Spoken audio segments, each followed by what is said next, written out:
अस्सलाम वालेकुम नाजरीन। आप इस वक्त देख रहे हैं टिक टॉक पे मुझे लाइव। मेरे साथ हैं स्वीडन से अब्दुल कयूम साहब, बहुत अच्छा तबसरा करते हैं। जल्दी से वक्त बचा के मैं उनके पास चलता हूँ। जी अस्सलाम वालेकुम।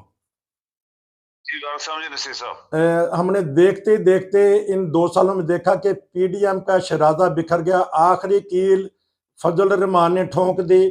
क्या वजह है कि वो कुछ अपनी डिमांड है जो उन्होंने अब एहतजाज का फैसला कर दिया और फसाद मचाना चाहती हैं?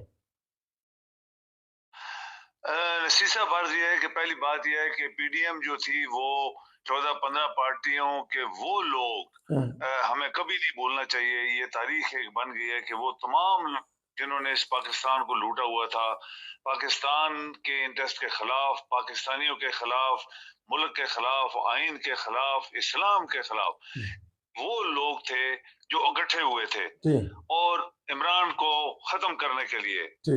इमरान के साथ जहां बड़ी बड़ी ज्यादतियां हुई, ये भी ज्यादती हुई थी कि इमरान की हुकूमत जो ठीक ठाक चल रही थी, जो एक सही सिमत की तरफ इतनी मुश्किलात से चल रही थी, उसको खत्म किया गया। और ये 16 पार्टी के लोग जो क्रिमिनल्स थे, डाकू थे, कातिल थे, सब कुछ थे, इनको इकट्ठा करके पाकिस्तानी लोगों के ऊपर चढ़ा दिया गया। 16 महीने में जिस तरह पाकिस्तान और पाकिस्तानियों के साथ जुल्म हुए, इकानमी हमारी चली गई, जीरो हो गई। पाकिस्तान मकरूज तरीन दुनिया के ममालिक में से एक बन गया और पाकिस्तानियों जो थे उनके क्या कहते हैं पसीने आए, उनके खून के पसीने आए। इनकी 15-16 साल की जो कारकर्दगी थी, ये अपने केस खत्म कराने आए थे। कोई कातिल था, कोई मनी लॉन्डर था, कोई मुल्क का उसने लूटा हुआ था। अब क्या होगा? सिर्फ अपने केस को, कोई सजाएं थी इनको हुई थी, क्रिमिनल थे, तो ये अपने लिए आए थे, मुल्क के लिए तो उन्होंने कुछ नहीं किया, डबो डबो के फिर चले गए। आप देखें हमारी क्या बदबख्ती है नसीर साहब, पाकिस्तानी कौम के ऊपर वही लोग, आज वही लोग जो हार गए हैं एक्चुअली इलेक्शन इमरान के मुकाबले में। इमरान को कुछ नहीं इन्होंने छोड़ा कि ये बंदा इलेक्शन ना जीत जाए। उसकी पार्टी तोड़ दी गई, उन बंदों को जेलों भेज दिया, उनसे बयानात लिए गए, उनकी फैमिली को जुल्म किया गया, उसको गोलियां मरवाई गई, उसके अब क्या क्या होगा? क्योंकि अब आप स्वीडन में लोग यही पूछते हैं दफा, अब क्या होगा? देखें अभी ये है कि ये लोग, पहली बात ये है कि नसीर साहब, ये है कि पहली बात ये है कि एक आदमी जो बदनीयत होता है, जो मुनाफिक होता है, वो अल्लाह ताला की उस ताकत को नहीं मानता जो उसकी ताकत है। और फिर ये अपनी प्लानिंग के ऊपर कोई चौथी दफा वजीर आजम बन के आया, कोई पहली दफा वजीर आजम बनना चाहता है, कोई सदर बनना चाहता है। यानी बाकी नहीं, आपके पाकिस्तान के लिए नहीं, ना लोगों के लिए, अपने लिए। ये वही लोग हैं जो दोबारा हमारे ऊपर मसलत किए जा रहे हैं। ठीक, तो अब क्या होगा फिर? सवाल वही कि अब तो जो कुछ करना था कर दिया करने वालों ने। अब बताइएगा अब हुकूमत किस तरह चलेगी? फजल रहमान साहब क्यों बिगड़े हैं? कोई अंदर की बात तो बताए ना। देखो ना, फजल रहमान तो किसी काम का बंदा नहीं है, वो तो उसको तो कोई, सच्ची बात यह है कि इसको मुफाद परस्त टोलों ने इसको अंदर घसीटा हुआ था। अच्छा। इसकी कारकर्दगी देखें, इसके काम देखें, इसका कोई बैकग्राउंड नहीं है, ये कोई तालीम याफ्ता बंदा नहीं था।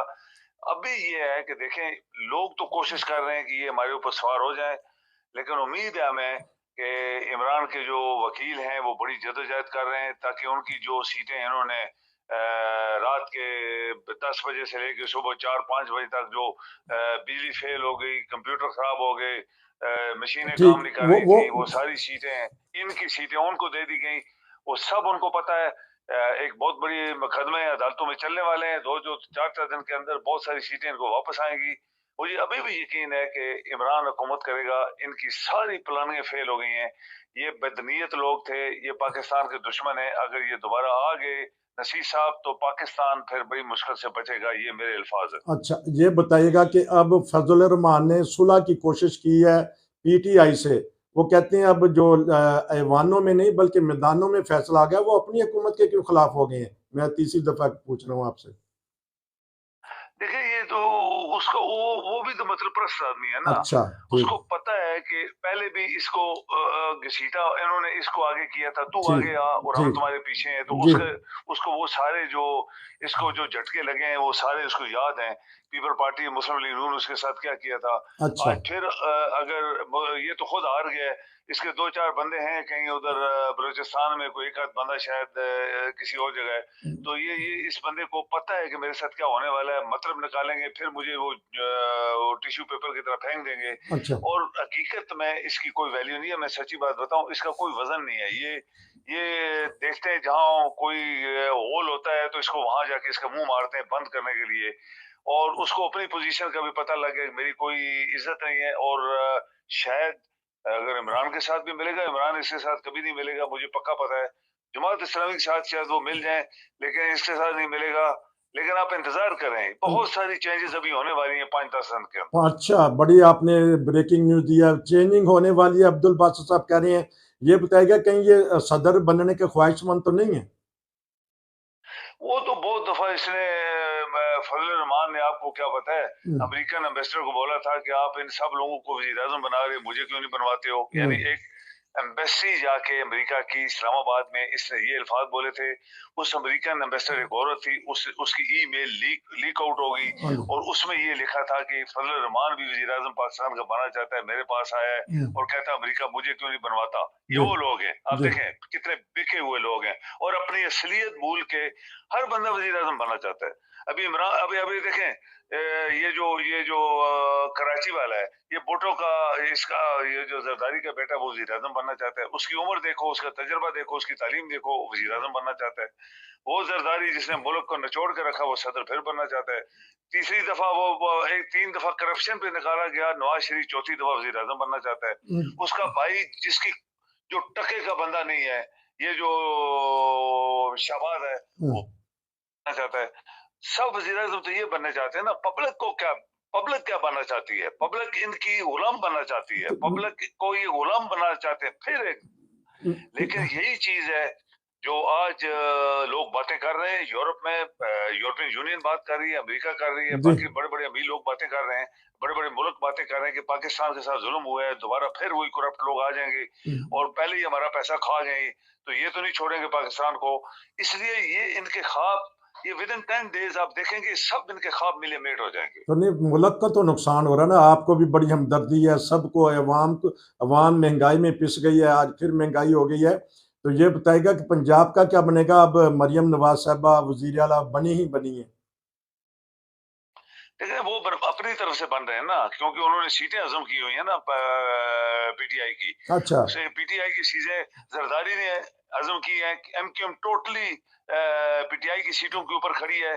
और नवाज शरीफ और ये शहबाज शरीफ ने 50% सीटें पंजाब की और सेंट्रल की इन्होंने इन्होंने बेईमानी से और धोखे से इन्होंने रात को चेंज की हैं, या किसी ने करवाई हैं।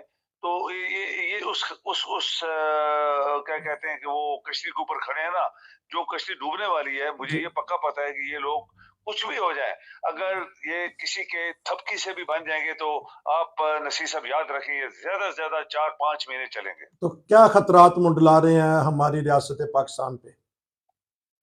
पाकिस्तान डूबता जा रहा है, पाकिस्तान ऑलरेडी डूबा हुआ है। आप देखें मकरूज कितना है जी। पाकिस्तान, नंबर 1। आप उसके पैसे गिन के किसी दिन बताएं दुनिया को कि पाकिस्तान कितने बिलियन डॉलर्स का मकरूज है। जी, उसकी अपनी कोई आमदन जो थी वो यही लोग खा गए, जी, और ये दोबारा जो आ गए, जो बचा कुचा कुछ मेरा ये किसी और का पैसा वहां पे, ये वो भी खा जाएंगे। जी, तो पाकिस्तानी लोगों को तो ये फिक्र है ना कि ये तो चोर थे, चोर तो कभी चोरी से बाज नहीं आएगा, डाकू कभी डाका मारने से बाज नहीं आएगा, कातल कभी कत्ल करने से बाज नहीं आएगा। तो ये चोर भी है, डाकू भी है, कातल भी है, मुल्क के दुश्मन है, पाकिस्तान के दुश्मन, अवाम के दुश्मन है।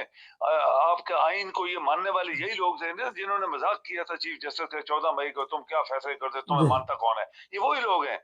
तो ये सब चीजें, अगर आपकी कौम जिंदा होती, पाइंदा होती, जो मैं नहीं मानता, तो यकीन करें नसीर साहब, दुनिया बदल जाती इमरान के उस मैसेज के ऊपर कि हमने इस पाकिस्तान को बदलना है, वरना क़यामत तक तुम लोग इनके गुलाम रहोगे। बहुत अच्छा तबसरा कर रहे थे कि इस्तेहकाम पैदा करना है तो तब्दीली लानी होगी। बासर साहब, क्योंकि 10 मिनट का प्रोग्राम हमने करना है, आपका बहुत शुक्रिया।